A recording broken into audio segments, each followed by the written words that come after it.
간단하게 커피 설명만 잠깐 드리고 그렇게 이야기하도록 하겠습니다. 볼리비아 4컵 준비되어 있고 1번에 있는 것과 11번, 12번, 13번 이렇게 볼리비아입니다. 그래서 나머지 안에 있는 건 다 페루라고 보시면 되겠습니다. 그래서 볼리비아 커피 많이 드셔보셨나요? 잘 못 먹어봤습니다. 볼리비아 커피는 생산량이 페루의 10분의 1도 안 되는 그런 나라인데 볼리비아 커피가 우리나라에서 안 유명하죠. 볼리비아 커피 안 유명한데도 불구하고 항상 뉴크롭이 들어올 때는 안 드셔보시고 한 박스씩 사는 나라가 볼리비아입니다. 이유는 잘 모르겠습니다. 그러니까 볼리비아 5년 6년째 하고 있지만 매번 진짜 어렵고요. 이번에도 좀 뉴크롭 입고가 지연됐는데 이유가 뭔지 들으시면 약간 좀 이상하실 텐데 나라에 기름이 없어요. 근데 볼리비아 산유국이거든요. 기름이 나오는데 얘를 정제하는 기술이 없어서 다른 나라에 수출을 했다 다시 사야 되는데 다시 사올 달러가 없어서 기름이 지금 없는 상황이에요. 그래서 뭐 산지에 가다 보면 차가 중간에 산 중턱에 멈춰 있는 경우가 많고 가솔린 넣으려면 이틀씩 줄 서야 되고 그런 나라 볼리비아입니다. 그래서 빈부격차가 조금 심한 나라이기도 하고 내륙 국가이거든요. 해안이 없어요. 그래서 배로 수출하는 게 불가능하고 배로 수출을 한다면 칠레를 통해서 이렇게 와야 되는데 길이 엄청 길고 절차가 복잡해서 대부분 볼리비아는 다 비행기 타고 온다고 생각하시면 됩니다. 그래서 볼리비아는 일단 가격이 1kg당 단가 플러스 10,000원이 붙는다고 생각하시면 돼요. 항공편도 잘 없고 기름이 없어서 단가가 상승하게 되는 나라가 그렇습니다. 자, 그래서 1번에 있는 아이마리따라고 하는 농장 커피가 준비되어 있는데 이 농장 커피가 맨 마지막에도 있어요. 아이마리따가 2컵 이렇게 준비되어 있는데 1번에 있는 건 그 농장에서 나온 게이샤고 13번에 있는 건 파카마라 두 가지 품종인데 사실 13번에 있는 커피는 품절됐어요.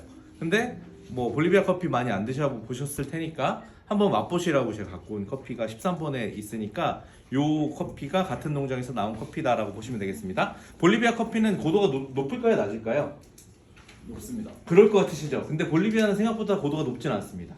그 타켓이라고 하는 농장 때문에 다들 고도가 높을 거라고 생각하시는데 대다수의 농장들은 높아봐야 1700m? 물론 뭐 다른 이제 산지들과 비교했을 때 1700이 낮은 고도는 아닌데 1700m, 1600m 요게 제일 많고 그 타켓이라고 하는 곳만 조금 특이한 경우라고 생각하시면 되겠습니다. 그래서 요 농장은 1600m 정도에 있는 농장입니다. 얘도 뭐 같은 농장이고요. 그 다음에 여기 이제 2컵이 준비되어 있는데 이사벨 커피 드셔보시는 분 계신가요? 더 열심히 해야겠네요. 이사벨이라고 하는 농장이 있는데 전 세계에 있는 커피 농장 중에 어디를 제일 좋아하냐고 물으신다면 저는 이사벨 이야기 하거든요.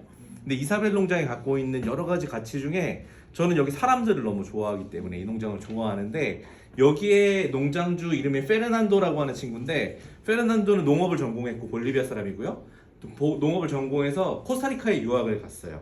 코스타리카에는 커피 품종을 막 보관하고 연구하는 기관인 카티에라고 하는 기관이 있거든요.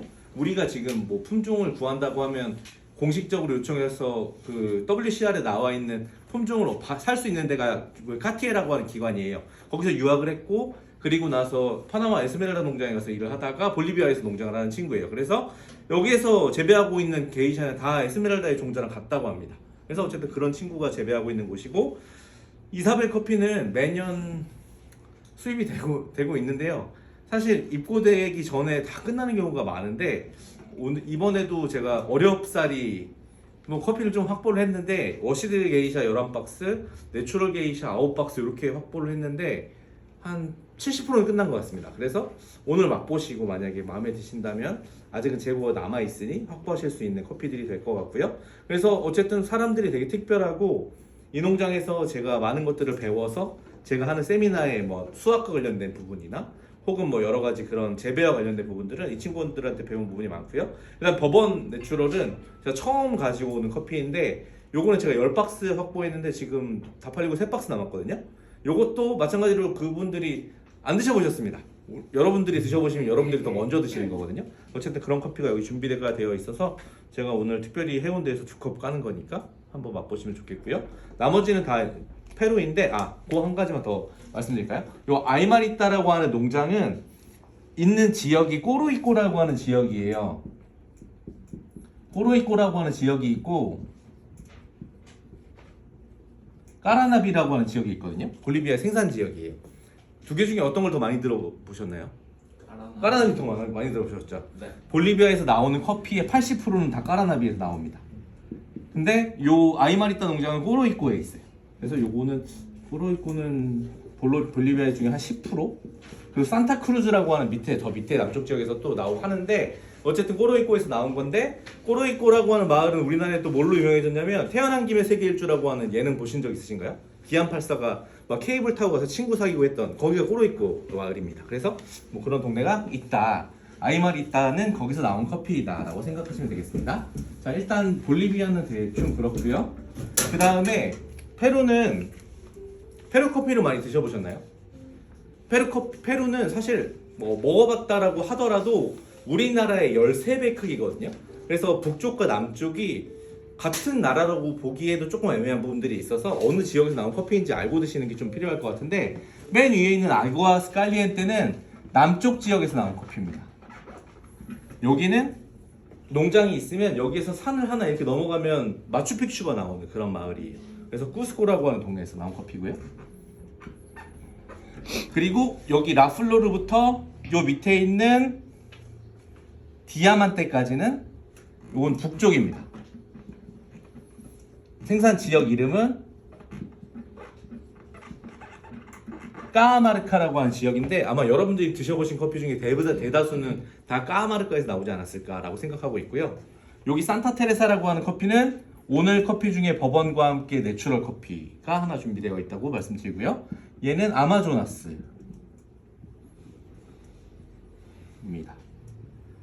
페루가 보유하고 있는 아마존 면적이 브라질보다 더 넓은 거 아세요?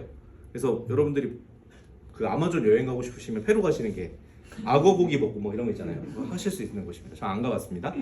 자, 어쨌든 그렇고요. 그 다음에 요 밑에부터는 세드리오, 라플로르, 라로마 요 세 가지 커피가 있는데 요건 모두 다 북쪽 지역 커피입니다. 북쪽과 남쪽을 제가 이제 두 가지로 구분해서 말씀드렸는데 북쪽 지역 커피는 우리가 전형적으로 아는 그 품종의 특성들을 투명하게 잘 보여주는 때로를 갖고 있고 남쪽 지역 커피들은 되게 독특해요. 그래서 뭐 되게 독특한 트로피칼 뉘앙스가 난다거나 혹은 그 농장마다 갖고 있는 독특한 뭐 사과 같은 느낌이 난다거나 혹은 뭐 특별한 노트들을 갖고 있는 게 남쪽 지역 커피인데 아까 말씀드렸던 것처럼 여러분들이 드셔보셨던 페루 커피는 대다수의 북쪽 커피라고 말씀드렸는데 북쪽은 항구도 가깝고 도로도 좋고 개발이 되게 많이 되어 있는 편이라서 운송의 편의성이 있기 때문에 주변에 있는 커피를 모아서 수출하기 너무 쉬워요. 근데 남쪽 지역은 어디 가면 그냥 차 타고 8시간 기본이거든요. 그래서 물류가 어렵고 시간이 오래 걸리고 여러 가지 어려움들이 있어서 남쪽 지역 커피는 아마 수입되는 사례가 그렇게 많지는 않습니다. 제가 가져오는 커피 중에 이번에는 아구아 스칼리엔테라고 하는 커피가 있고 제가 또 좋아하는 농장이 치리로마라고 하는 농장이 있고요. 뭐 몇몇 농장들이 남쪽 지역에서 오는데 오늘 준비된 남쪽 지역 커피는 요 위에 있는 아구아 스칼리엔테라고 하는 커피가 있습니다. 그래서 얘와 다른 지역에 있는 커피랑 비교해 보시면 북쪽 게이샤와 남쪽 게이샤 어떻게 다른지 한번 보실 수 있으실 것 같아서 그것도 한번 체크할 수 있는 포인트가 되지 않을까라고 생각하고 있고요. 많은 사람들이 게이샤만 있는 줄 아세요, 페루에. 근데 페루에 게이샤만 있는 게 아니라 원래 페루는 전통적으로 버번과 카투라가 자라던 곳이고 아직도 제레종 티피카와 버번이 있는 곳이거든요. 그래서 뭐 게이샤만 너무 많은 게 저는 참 아쉬운데 많은 회사들에서 게이샤가 아닌 품종들도 많이 갖고 왔으면 좋겠는데 대부분 게이샤가 제일 많고요. 근데 올해 제가 준비한 게이샤가 아닌 품종들은 여기 있는 카투아이랑 버번 그리고 품절됐지만 또 버번이 한 종류 있었고 티피카가 한 종류 있었고 SL 라인이 한 종류 있었어요. 그래서 페루도 뭐 게이샤뿐만 아니라 다른 품종들도 굉장히 많이 재배가 되고 있는 곳이다 라고 하는 말씀드리고요. 여기에 있는 요 라로마라고 하는 농장 카투아이는 생산 고도가 2000m예요. 그래서 여기에 써 있는 어떤 농장과 비교했을 때도 고도가 높기 때문에 고지대에서 나온 카투아이 쉽지 않거든요. 그래서 어쨌든 그거를 중심으로 또 한번 보시면 되지 않을까라고 생각하고 있습니다. 혹시 뭐 또 커피와 관련돼서 궁금한 게 있으시면 물어보시면 되고 혹시 뭐 제가 100마디 말하는 것보다 그냥 커피 맛보시는 게 더 필요할 것 같아서 일단 맛보시고 궁금한 거 있으시면 또 알려드리도록 하겠습니다. 네. 감사합니다. 네. 바로 향부터 맡아보면서 이제